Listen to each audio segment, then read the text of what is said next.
सरस्वती जी और उनकी बहू रश्मि के बीच एक दिन बहस छिड़ जाती है। आखिर किसका काम ज्यादा आसान है, बहू का या सास का? माँ जी, सास को काम ही क्या है, आपके सारे काम उंगलियों पे तो हो जाते हैं। कुछ भी। हाँ, हिसाब तो उंगलियों पे ही हो जाता है ना। अरे बेटा, ऐसा सिर्फ अभी लगता है। जो मुझे करना पड़ता है ना, वो तुझे करना पड़े तो समझ आएगा कि असली काम का पहाड़ कैसा होता है। ठेले बराबर वजन भी नहीं है आपके काम में, और बात पहाड़ों के वजन की कर रही हैं आप। तू ऐसा करती ही क्या है घर में बेटा, ये तो बता मुझे। मैं थोड़ी ना कुछ करती हूँ, सब जादू से हो रहा है इस घर में। अरे एक दिन मेरा काम करोगी तो समझ आएगा। Okay okay, shut up. कल से मैं घर के काम करूंगी और तू मेरी जगह हर चीज का हिसाब रखना, ठीक है? ठीक है, ये भी कर लेते हैं। ये सास बहू की डील के बारे में रश्मि के पति अमन को नहीं पता था और ना ही अमन के पिताजी सुरेश जी को। पर गेहूं के साथ साथ जैसे घुन भी पिस जाता है, ये दोनों भी पीसने वाले थे।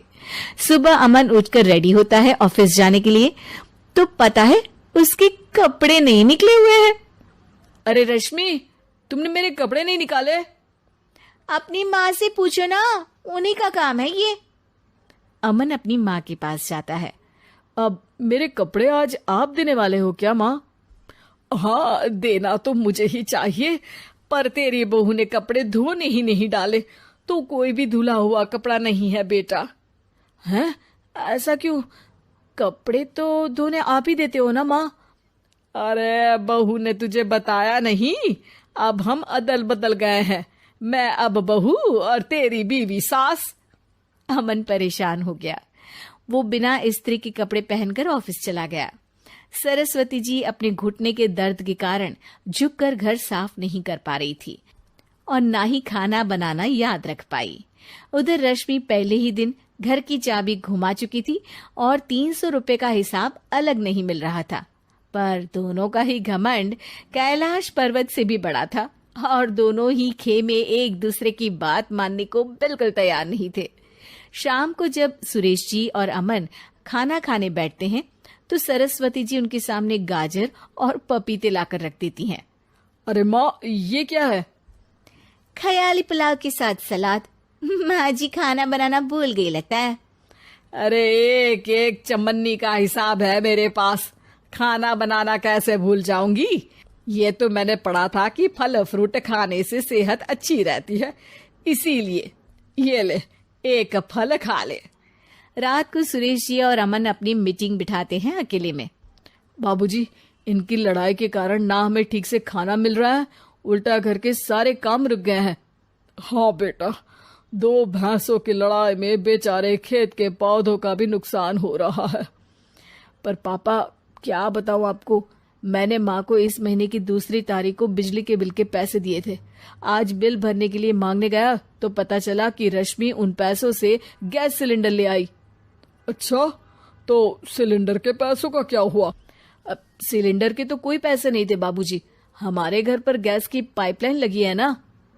बेटा, इन दोनों का कुछ करना पड़ेगा, नहीं तो अपने घमंड के चक्कर में पूरा घर बर्बाद कर डालेंगी ये दोनों।